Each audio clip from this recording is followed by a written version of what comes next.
O texto diz: habitou Jacó na terra das peregrinações de seu pai, na terra de Canaã. Notem, um parênteses aqui.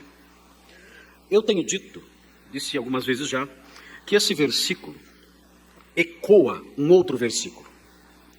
Esse versículo ecoa o versículo 17:8.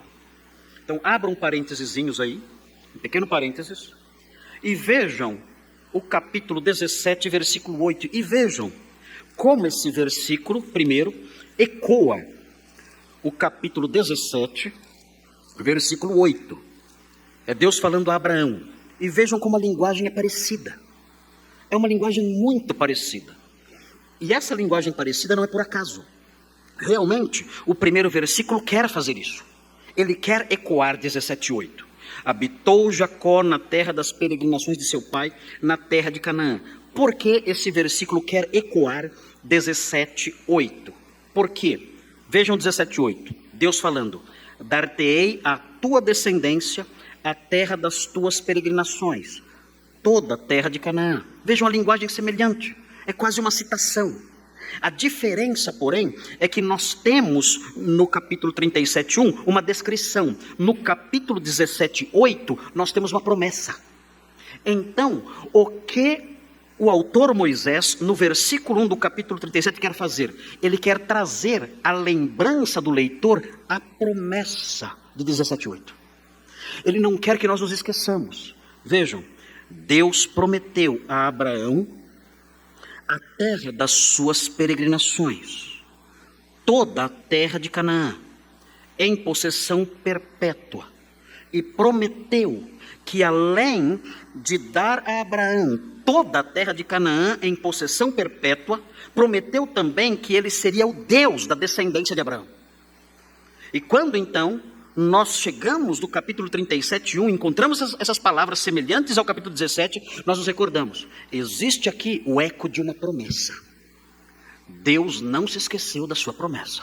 Abraão já morreu, Isaac já morreu, Jacó está sendo exposta agora à história dos seus descendentes, ele morrerá também. Mas a promessa, ainda que os patriarcas estejam morrendo, a promessa está de pé. Quando essa promessa vai se cumprir? Quando Abraão habitará nessa terra, se ele já morreu? Quando Isaac habitará nessa terra como possessão perpétua dele, se ele já morreu? Quando Jacó possuirá essa terra em possessão perpétua, se Jacó já morreu? Como os descendentes de Jacó possuirão essa terra, se eles morreram também? Ao longo das épocas, dos diversos séculos que se passaram, nós encontramos a resposta em Lucas 13:28. Em Lucas 13:28, o Senhor Jesus mostra quando finalmente Abraão, Isaac, Jacó e os patriarcas verão essa promessa da terra se cumprindo. O texto diz assim em Lucas 13:28. Diz assim: fala sobre a volta de Jesus. Fala assim no versículo 26. Então direis: comíamos e bebíamos na tua presença, e ensinavas em nossas ruas. Ele está falando sobre a geração que o rejeitou.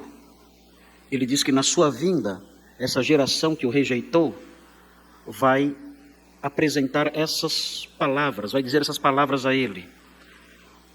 Mas ele vos dirá: não sei de onde vós sois, apartai-vos de mim, vós todos os que praticais iniquidades.